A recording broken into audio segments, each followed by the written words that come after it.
বা শিশুরা রাস্তা দাঁড়াতেই পারে না। আমি প্রায় আশঙ্কায় থাকি যে ওরা মনে হয় পায়ের তলায় পড়লো আপনাদের, আর বৃদ্ধ মানুষ মনে ধাক্কা খেয়ে পড়েই যাবে বা আহত হবে।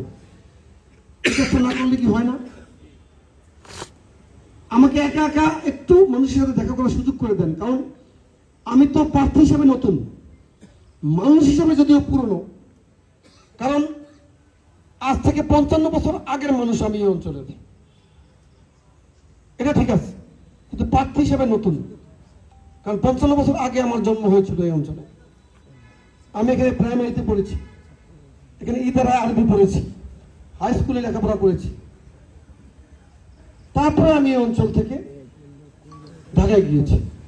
তখন পুরো জেলা থেকে ঢাকায় হয়তো একজন বা দুজন যাইত, এটা আমার এক ধরনের আক্ষেপ ছিল। কিন্তু আল্লাহ অশেষ রহমত, এখন চরফ্যাশনের সোশিও ইকোনমিক অবস্থা খুব ডেভেলপ করেছে। এখানে ঢালচর থেকেও এখন প্রতি বছর ডজন ডজন ছেলে মেয়ে ঢাকায় লেখাপড়া করতে যায়, এটা একটি গৌরবের বিষয়। এবং চরফ্যাশনের অনেক মেধাবী ছাত্রছাত্রীরা এই সরকারের বিভিন্ন গুরুত্বপূর্ণ দায়িত্ব পালন করছে, শুধু দেশে বিদেশেও। বিদেশে একটি ছেলে রসুলপুর বাড়ি অনেকগুলো নাম করা বিশ্ববিদ্যালয়ে ফুল ফ্লেজ স্কলারশিপ পেয়েছে, পত্রিকা দেখেছি আমি।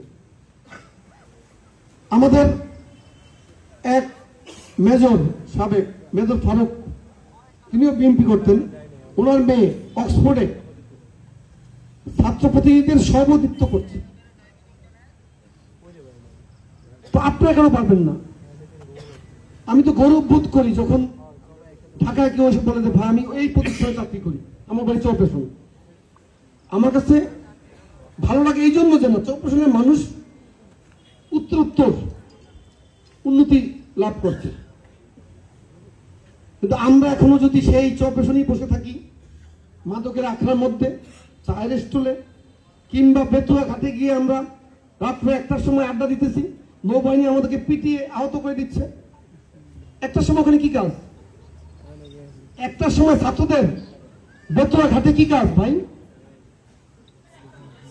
আর টাইম টেবিল থাকবে তো নাকি?